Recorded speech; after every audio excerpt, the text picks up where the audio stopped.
قابل احترام مسلمان بھائیوں، ساتھیوں، دوستوں، رجب کا مہینہ شروع ہو چکا، بلکہ اس کا دوسرا عشرہ شروع ہو چکا ہے۔ رجب کے مہینے میں اسلام کے ایک عظیم سپاہی سالار حضور صلی اللہ علیہ وسلم کے ایک قریبی صحابی بلکہ قریبی رشتہ دار حضرت سیدنا امیر معاویہ رضی اللہ عنہ کی وفات اسی مہینے کی 22 تاریخ کو ہوئی۔ 22 رجب کو اللہ رب العالمین نے اپنے محبوب کے اس عظیم صحابی کو اپنے پاس بلایا۔ اسی مناسبت سے رجب کے مہینے میں حضرت معاویہ رضی اللہ عنہ کی شان، ان کا مقام، ان کا مرتبہ اور اسلام کے لیے ان کی خدمات، ان کی قربانیاں، ان کو بیان کیا جاتا ہے تاکہ ہم میں بھی وہی جذبہ پیدا ہو، ہم بھی اسی انداز میں اسلام کی خدمت کے لیے کمر بستہ ہوں۔ تمام صحابہ اکرام ہی ہمارے لیے مشعل راہ ہے، تمام صحابہ اکرام ہی ہمارے ایمان کا حصہ ہیں۔ نہ صرف صحابہ اکرام بلکہ تمام اہل بیت عظام بھی ہمارے ایمان کا حصہ ہیں۔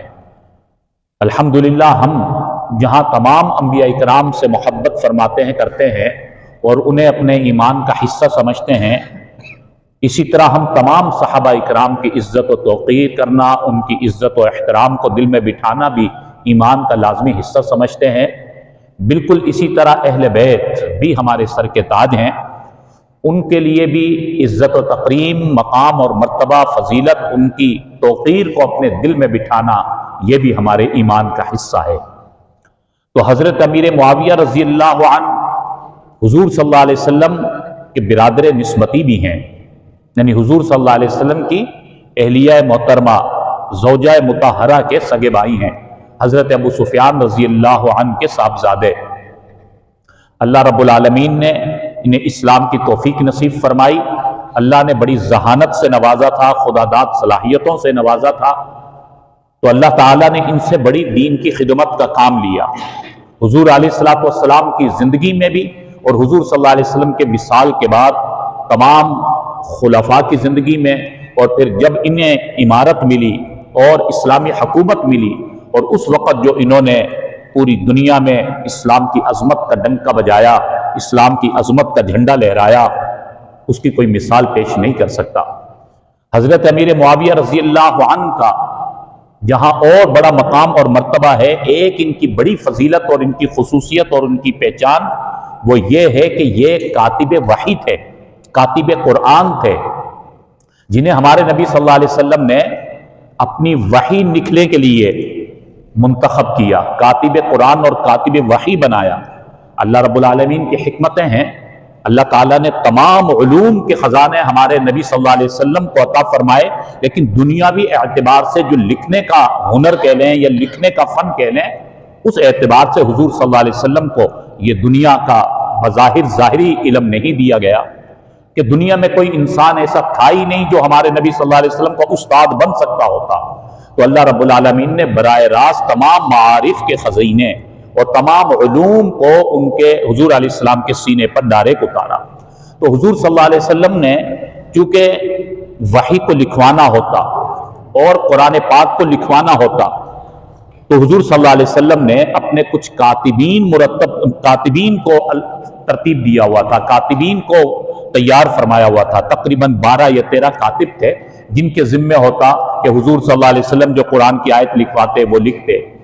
ان میں حضرت امیر معاویہ پیش تھے۔ سب سے زیادہ جن سے وحی لکھوائی، سب سے زیادہ قرآن کی آیات جن سے لکھوائی، وہ حضرت امیر معاویہ رضی اللہ عنہ ہے، اس لیے ان کو کاتب وحی کہا جاتا ہے۔ تقریباً 165 خطوط حضور صلی اللہ علیہ وسلم نے دوسرے بادشاہوں کو لکھے ہیں۔ حضور صلی اللہ علیہ وسلم کو اعتماد تھا، اسی لیے 165 خطوط میں سے 103 خطوط حضرت معاویہ رضی اللہ عنہ سے لکھوائے۔ حالانکہ کاتب تو اور بھی صحابہ اکرام تھے، لیکن حضرت امیر معاویہ رضی اللہ عنہ کی یہ فضیلت ہے کہ سب سے زیادہ خطوط اور قرآنی آیات حضرت معاویہ رضی اللہ عنہ کے ہاتھ سے لکھوائی گئی۔ یہ حضور صلی اللہ علیہ وسلم کے اعتماد کی عظیم مثال ہے۔ اور حضرت معاویہ رضی اللہ عنہ نے 100 تقریباً 13 احادیث نقل فرمائی.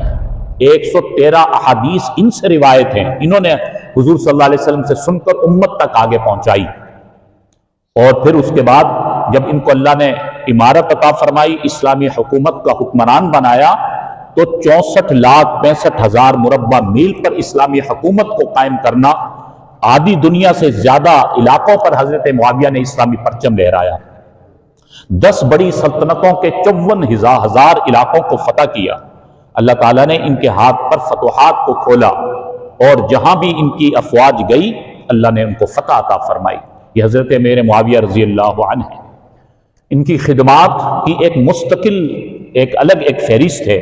آپ صلی اللہ علیہ وسلم نے انہیں دعا ارشاد فرمائی تھی، اللہم ہادیا مہدیا واہد بہ. اے اللہ، معاویہ کو، حضور علیہ السلام کو محبت تھی حضرت امیر معاویہ سے، یا اللہ اس معاویہ کو ہادی بنا، یعنی ہدایت والا بنا اور ہدایت کی رہنمائی کرنے والا بنا. وہدیہ، اور اس کے ذریعے سے ہدایت کو عام فرما. مہدیہ وحد بھی، اور ان کو ذریعہ ہدایت بنا. خود بھی ہدایت یافتہ یا اللہ ان کو بنا، اور ان کو ذریعہ ہدایت بھی بنا، اور ان کے ذریعے سے یا اللہ دوسروں کو ہدایت کا راستہ ملے. خود بھی اللہ رب العالمین نے انہیں رضی اللہ عنہم ورضوا عنہ میں شامل فرمایا اور ہدایت یافتہ فرمایا. اللہ تعالیٰ نے ہدایت کے اعلیٰ درجے عطا فرمائے، اور پھر ان کے ذریعے سے جو اسلام کی تعلیمات پھیلی اور اسلام کا نور پھیلا اور ہدایت کا راستہ عام ہوا.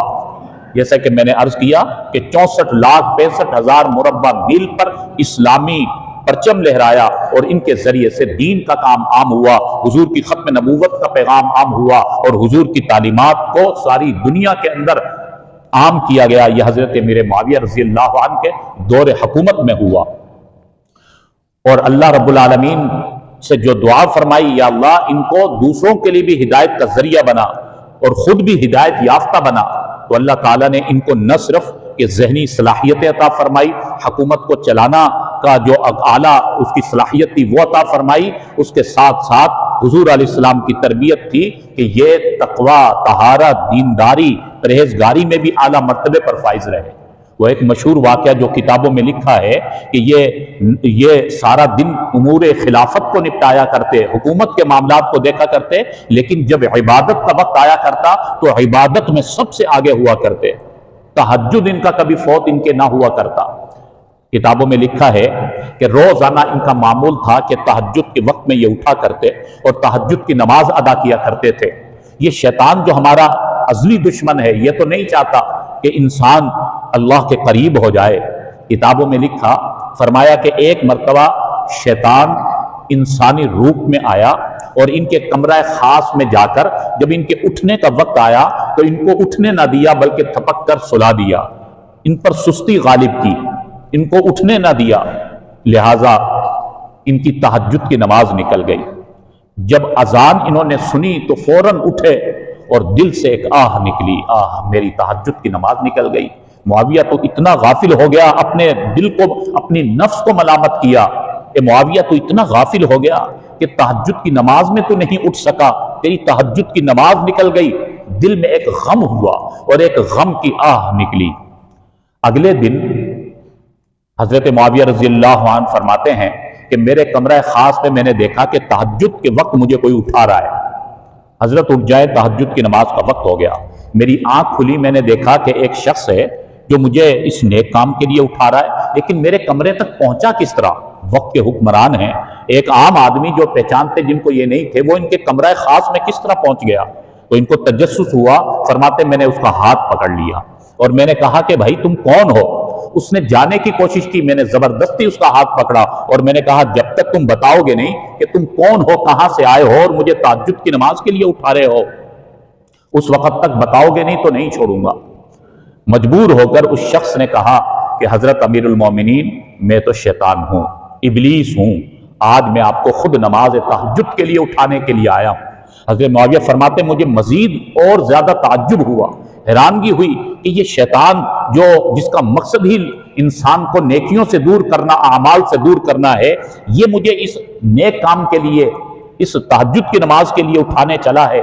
میں نے کہا کہ بتاؤ